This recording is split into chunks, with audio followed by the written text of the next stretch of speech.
제1장 쓴맛 그리고 잔향. 윙마이너스하고 기계음이 멈췄다. 갓 갈아낸 원두가루가 포터필터에 수북이 쌓였다. 김 부장님 아니 김민성님? 템핑을 수평으로 하셔야죠. 강사의 지적에 나는 멋쩍게 웃으며 템퍼를 다시 쥐었다. 평생을 대기업 전략기획실 책상 앞에서 펜대만 굴리며 살았다. 내 손으로 무언가를 만들어 본 적 없던 50대의 손목은 고작 커피. 가루를 다지는 일에도 뻣뻣하게 굳어 있었다. 고용노동부에서 지원하는 중장년 재취업 과정, 바리스타 2급 자격증 반. 퇴직금은 투둑했고 아내가 알뜰하게 모아둔 자산 덕에 노후 걱정은 없었다. 하지만 매일 아침 등 떠밀리듯 나오는 이 공간만이 내가 아직 사회에 속해 있다는 유일한 안도감을 주었다. 그때였다. 강의실 뒷문이 열리며 서늘한 바람과 함께 누군가 들어온 것은 죄송합니다. 아이 학교 상담이 좀 늦어져서요. 그녀였다. 허름한 앞치마를 두른 우리 같은 퇴직 아저씨들 사이에서 그녀는 마치 다른 세상에서 오려낸 사람처럼 이질적이었다. 단정한 정장 바지에 흰 블라우스. 언뜻 봐도 40대 후반쯤 되어 보였지만 그녀에게선 여전히 현직의 팽팽한 긴장감이 흘렀다. 이희진. 그녀가 가슴에 단 명찰이 내 눈에 박혔다. 주머니 속 핸드폰이 진동했다. 아내에게서 온 메시지일 것이다. 저녁 메뉴를 묻거나 분리수거를 해두라는 내용이겠지. 하지만 나는 핸드폰을 꺼내는 대신 에스프레소 머신 앞에 선 그녀의 뒷모습을 훔쳐보았다. 씁쓸한 커피향 사이로 위험하고 달콤한 향기가 훅 끼쳐 들어왔다. 그것이 내 평온했던 은퇴 라이프를 송두리째 흔들 예고라는 걸 그때는 미처 알지 못했다. 제2장 파트너. 자, 오늘은 2인 1조로 에스프레소 추출 실습을 하겠습니다. 강사의 말이 떨어지기 무섭게 강의실이 웅성거렸다. 나는 짐짓 딴청을 피우며 눈치를 살폈다. 넉살 좋은 퇴직 교장 선생님이 내게 다가오려는 찰나 그녀가 먼저 고개를 돌렸다. 저, 혹시 파트너 정하셨나요? 그녀였다. 이희진. 가까이서 본 그녀의 눈가에는 옅은 잔주름이 있었지만 화장기 없는 얼굴이 오히려 투명해 보였다. 나는 헛기침을 하며 태연한 척 대답했다. 아니요, 아직입니다. 같이 하시죠. 그녀가 내 옆자리 에스프레소 머신 앞에 섰다. 좁은 바 안에서 두 성인이 움직이기엔 공간이 협소했다. 그녀가 포터필터를 닦으려 허리를 숙일 때마다 그녀의 블라우스에서 나는 은은한 섬유 연제 향기가 훅 끼쳐왔다. 집에서 아내가 쓰는 라벤더 향과는 달랐다. 물기가 어린 서늘하고도 차분한 향. 나는 머신 예열 버튼을 누르는 척하며 내 어깨가 그녀의 어깨에 아주 살짝 닿을 듯 말 듯한 거리를 유지했다. 심장이 불규칙하게 뛰기 시작했다. 카페인이 과했나 아니면 다른 이유일까? 제3장 동질감. S전자 전략기획실에요? 세상에, 저 그 맞은편 H물산 다녔어요. 쉬는 시간 자판기 커피를 뽑아든 그녀의 눈이 동그랗게 커졌다. 우리는 탕비실 구석에 서 있었다. 퇴직 후 처음으로 통하는 사람을 만난 기분이었다. 어쩐지 템핑하는 자세가 남다르시다 했더니 보고서 결제판 두드리던 솜씨였군요. 내 썰렁한 농담에 그녀가 푹하고 웃음을 터뜨렸다. 입을 가리고 웃는 손가락이 가늘고 길었다. 그녀는 이혼 후 아이 학원비라도 벌어보려 무작정 나왔다고 했다. 부장님. 아니 민성님은 노후 준비 다 되셨을 텐데 왜 이런 걸 배우세요? 그녀의 질문에 나는 잠시 말문이 막혔다. 돈? 넘치게 있다. 아파트? 과천에 한 채, 용인에 한 채. 부족할 것 없는 삶이다. 하지만 나는 솔직하게 말했다. 심심해서요. 아니, 숨 막혀서요. 그녀의 눈동자가 흔들렸다. 나의 숨 막힌다는 말의 무게를 그녀도 알고 있는 눈치였다. 우리는 서로의 명함이 사라진 자리에서 가장 솔직한 직장인의 눈빛을 교환하고 있었다. 제4장 스팀 밀크. 우유 스티밍 실습 시간이었다. 치익 마이너스 하는 굉음과 함께 뜨거운 증기가 뿜어져 나왔다. 그녀가 짧은 비명을 지르며 스팀 피처를 놓칠 뻔했다. 나는 반사적으로 그녀의 손을 덮어잡았다. 뜨거운 스테인리스 피처 위로 내 크고 투박한 손이 그녀의 작고 하얀 손을 감쌌다. 괜찮아요? 화상 안 입었어요? 순간 정적이 흘렀다. 기계 소음은 멈췄지만 나는 그녀의 손을 놓지 않았다. 그녀도 빼지 않았다. 내 손바닥 안에서 그녀의 맥박이 빠르게 뛰는 것이 느껴졌다. 그녀의 온기가 내 손바닥을 타고 팔뚝으로 그리고 가슴으로 전해졌다. 조심하셔야죠.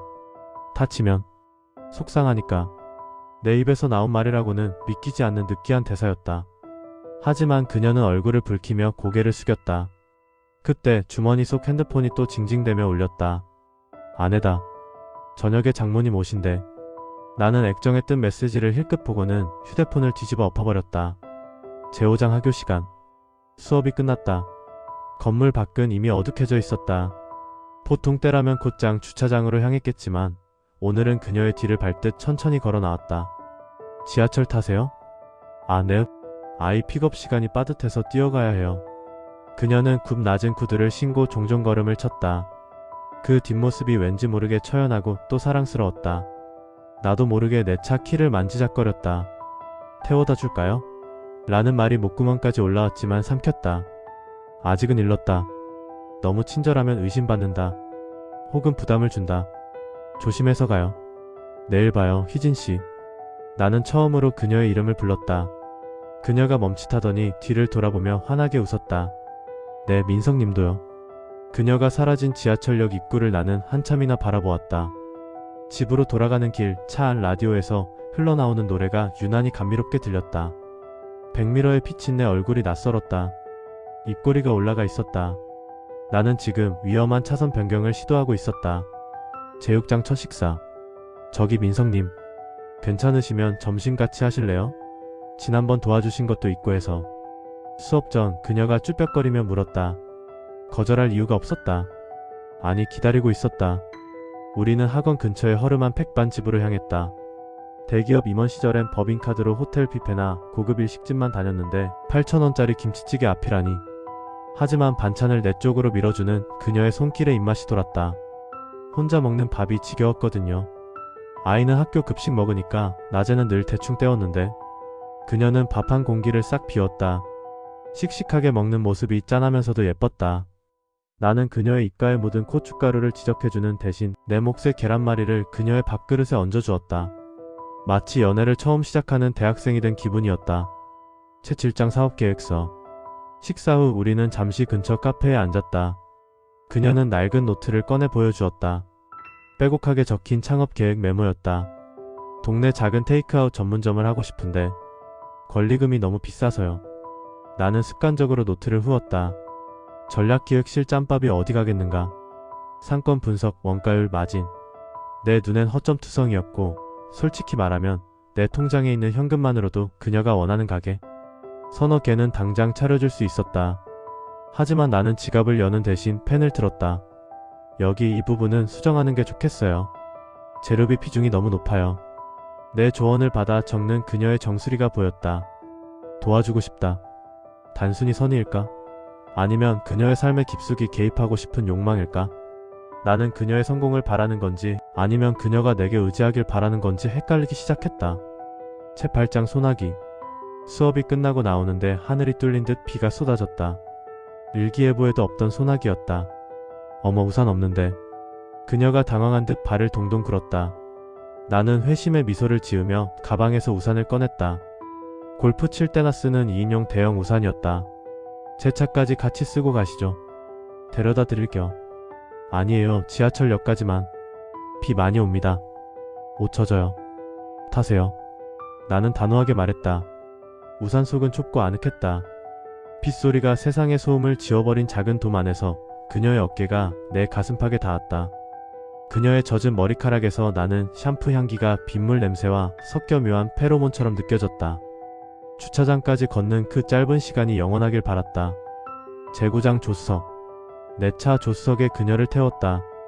아내 외에 다른 여자를, 그것도 가족이 아닌 여자를 태운 건 이 차를 뽑고 처음 있는 일이었다. 차 좋네요. 부담스럽게. 그냥 굴러가는 차예요. 안전벨트 매요. 시동을 걸자 잔잔한 클래식 음악이 흘러나왔다. 와이퍼가 부지런히 비를 닦아냈다. 밀폐된 차 안, 그녀의 숨소리가 들릴 만큼 고요했다. 신호 대기 중 나는 힐끔 그녀를 쳐다보았다. 그녀는 창밖을 보고 있었지만 창문에 비친 그녀의 시선은 나를 향해 있었다. 우리의 눈이 백미러 속에서 마주쳤다. 피하지 않았다. 아슬아슬한 줄타기. 나는 엑셀을 밟는 발에 힘을 주었다. 이 속도라면 멈출 수 없을 것 같다는 예감이 들었다. 제10장 알리바이. 그녀를 집 근처 골목에 내려주고 돌아오는 길. 아내에게 전화가 왔다. 여보, 비 오는데 어디야? 들어오고 있어? 심장이 쿵하고 내려앉았다. 평소라면 응, 학원 끝나고 가는 길이야 라고 했을 것이다. 하지만 입이 제멋대로 움직였다. 오늘 뒤풀이가 있어서 동기들끼리 술 한잔하고 들어가려고. 좀 늦을 거야. 거짓말이다. 술은 한 방울도 마시지 않았다. 하지만 지금 바로 집에 들어가 아내의 얼굴을 마주하고 싶지 않았다. 차 안에 남은 희진 씨의 향기를 조금 더 음미하고 싶었다. 핸들을 꺾어 한강공원 주차장으로 향했다. 빗물 흐르는 차장 밖을 보며 나는 죄책감 대신 설렘을 느끼고 있는 내 자신이 두려워졌다. 나는 이제 돌아올 수 없는 강을 건너기 시작했다. 제11장 주말의 명분. 주말에 뭐해? 나 이번 주에 라운딩 좀 다녀올게. 토요일 아침 나는 아내에게 아주 자연스럽게 말했다. 골프는 완벽한 알리바이다. 45시간의 연락 두절이 용인되고 끝나고 사우나와 식사까지 하고 온다고 하면 반나절은 자유다. 트렁크에 골프백을 실었지만 내 목적지는 필드가 아니었다. 희진씨, 주말에 시간 괜찮으시면 유명한 로스터리 카페 견학 가실래요? 시장 조사 겸해서요. 그녀는 잠시 망설였다. 아이를 친정엄마에게 맡겨야 한다고 했다. 하지만 시장 조사라는 그럴듯한 명분에 그녀는 고개를 끄덕였다. 나는 골프웨어 대신 아내가 사두고 한 번도 입지 않았던 젊은 감각의 캐주얼 재킷을 꺼내 입었다. 거울 속에 내가 낯설게 웃고 있었다. 설렘.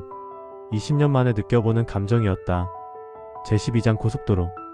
약속 장소는 조금 외진 지하철역 출구였다. 그녀가 서 있었다. 늘 입던 정장 바지가 아닌 하늘거리는 원피스 차림이었다. 화장도 조금 더 공들인 티가 났다. 심장이 덜컥 내려앉았다.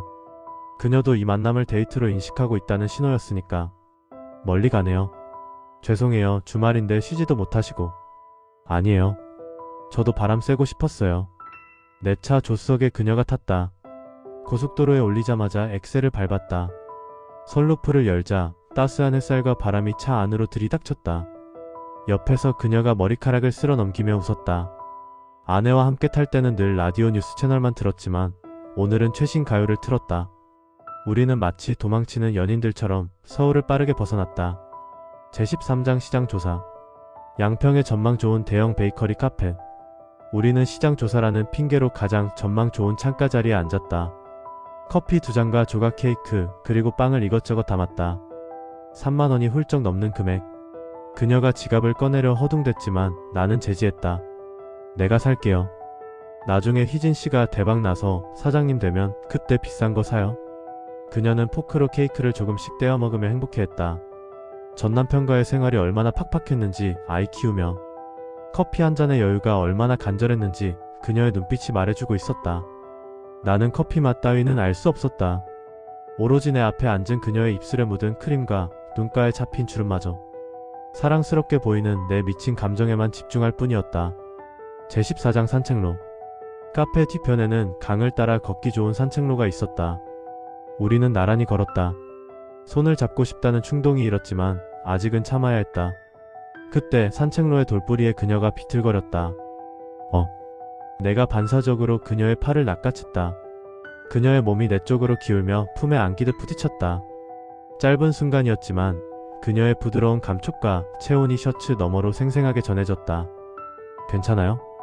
나는 그녀의 팔을 놓지 않았다. 그녀도 물러서지 않았다. 주위에는 아무도 없었다. 강물 흐르는 소리만 들렸다. 우리는 서로의 눈을 바라본 채 3초 5초 위험한 정적을 즐겼다. 이대로 키스해버릴까? 이성을 마비시키는 충동이 머릿속을 지배했다. 제15장 골프백. 해질녘이 되어서야 그녀를 내려주었다. 헤어짐이 아쉬워 차 안에서 한참이나 뜸을 들였다. 오늘 정말 즐거웠어요. 민석님 덕분에 숨 좀 쉬었어요. 다음 주에도 시간 비워둬요. 아직 가볼 카페 많으니까. 집으로 돌아와 주차장에 차를 댔다. 트렁크에서 한 번도 열지 않은 골프백을 꺼냈다. 무겁다. 이 가방의 무게가 마치 내 죄책감의 무게처럼 느껴졌다. 현관 비밀번호를 누르기 전 나는 차 안에서 배어온 그녀의 향기를 털어내려 옷을 팡팡 털었다. 표정을 고쳤다. 다정한 남편의 가면을 다시 써야 할 시간이다. 하지만 내 가슴 속에는 이미 꺼지지 않는 불씨가 타오르고 있었다. 제16장 수료식. 자, 모두 합격을 축하드립니다. 8주간의 과정이 끝났다. 손에 쥐어진 것은 바리스타 2급 자격증과 꽃다발, 그리고 공허함이었다. 이제 더 이상 매주 화요일 목요일에 그녀를 만날 명분이 사라졌다는 사실이 나를 초조하게 했다. 수강생들이 삼삼오오 흩어지며 인사를 나눴다. 그녀가 머뭇거리며 내게 다가왔다. 민석님, 그동안 감사했어요. 덕분에 낯선 곳에서 잘 적응했고. 그녀의 눈빛이 흔들리고 있었다. 작별 인사를 하려는 것이다. 나는 다급하게 말을 잘랐다. 이대로 헤어지긴 아쉽네요. 희진씨, 오늘 시간 되세요? 제가 합격 기념으로 저녁 사겠습니다. 아주 맛있는 곳에서. 내 목소리가 미세하게 떨렸다. 이것은 단순한 식사 초대가 아니었다. 그녀도 그것을 감지했는지 입술을 깨물며 잠시 생각하더니 고개를 끄덕였다. 네, 갈게요. 제17장 호텔 라운지. 내가 그녀를 데려간 곳은 시내 중심가 호텔의 최상층 라운지였다. 화려한 야경이 발 아래로 펼쳐진 곳. 퇴직 전 비즈니스 미팅으로 자주 오던 곳이지만 여자와 단둘이 온 것은 처음이었다. 와, 너무 비싼 곳 아니에요? 오늘 같은 날은 좀 사치 부려도 돼요. 우리 둘 다 고생했잖아요. 와인잔이 부딪혔다. 붉은 액체가 넘실거렸다. 조명은 어두웠고 흐르는 재즈 선율은 나른했다. 알코올이 들어가자 긴장이 풀리며 우리는 더 깊은 이야기를 나누기 시작했다. 이혼 후 겪었던 그녀의 서름, 가장으로서의 무게를 견디다 은퇴 후 껍데기만 남은 나의 고독. 우리는 서로의 상처를 할아주는 짐승들처럼 대화 속에 깊게 빠져들었다. 밤은 깊어가고 있었고 나는 집에 갈 생각이 없었다. 제18장 제안. 희진씨 가게 자리 내가 알아봐 줄까요? 와인 한 병이 비워질 무렵 내가 불쑥 꺼낸 말이었다. 네? 아니에요. 제 형편에 맞는 곳 찾아서 해야죠. 아니, 투자라고 생각해요. 당신 커피 맛이 꽤 괜찮거든요. 내가 투자하고 희진씨가 운영하고 수익 나누면 되잖아요. 그것은 반쯤은 진심이었고 반쯤은 그녀를 내 곁에 묶어두기 위한 수작이었다. 내 말에 그녀의 눈시울이 붉어졌다. 누군가 자신의 가능성을 믿어주고 기댈 어깨를 내어준다는 것. 그 위로가 그녀의 방어 기제를 무너뜨렸다. 그녀가 테이블 위로 뻗은 내 손등 위에 자신의 손을 겹쳤다. 뜨거웠다. 민석씨, 왜 저한테 이렇게 잘해주세요? 저 흔들려요. 그녀가 처음으로 민석님이 아닌 민석씨라고 불렀다. 제19장 카드키. 취한 것 같네요. 잠시 쉬었다 갈래요? 나는 준비해뒀던 룸 카드키를 테이블 위에 올려놓았다. 가장 위험하고도 노골적인 제안. 거절당한다면 내 자존심은 바닥으로 떨어지고 우리의 관계는 여기서 끝날 것이다. 심장이 터질 듯이 뛰었다. 그녀는 카드키를 물끄러미 바라보았다. 창밖에는 비가 다시 내리기 시작했다. 돌아갈 길이 막막한 밤이었다. 그녀는 천천히 고개를 들고 나를 응시했다. 그 눈빛에는 체념과 열망이 뒤섞여 있었다. 저 나쁜 여자 되기 싫은데. 나도 나쁜 놈이에요. 우리 오늘만 나쁜 사람 합시다. 그녀가 핸드백을 챙겨 일어섰다. 거절이 아니었다. 우리는 아무 말 없이 엘리베이터로 향했다. 숫자가 올라가는 동안 좁은 공간 안의 공기는 팽팽하게 당겨진 현처럼 긴장감으로 가득 찼다. 제20장 위험한 블렌딩. 호텔 방 문이 닫히는 소리가 유난히 크게 울렸다. 도어락이 잠기는 그 소리는 우리가 이제 안전한 일상의 궤도에서 완전히 이탈했음을 알리는 신호탄이었다. 그녀가 신발을 벗고 들어와 창가에 섰다. 나는 그녀의 뒤로 다가가 떨리는 손으로 그녀의 허리를 감싸 안았다. 그녀가 내 품으로 무너지듯 기대왔다. 그녀에게서 나는 커피향과 내 몸의 알코올 향이 뒤섞였다. 서로 다른 원두가 섞여 전혀 새로운 맛을 내는 블렌딩 커피처럼 우리의 인생도 이제 섞이기 시작했다. 쓰고 쉬고 그러면서도 치명적으로 달콤한 맛. 이 잔을 비우고 나면 닥쳐올 내일의 후폭풍은 생각하지 않기로 했다. 지금은 오직 내 품에 안긴 이 여자의 온기만이 친자였다. 나는 그녀의 목덜미에 얼굴을 묻으며 길고 깊은 밤속으로 추락했다.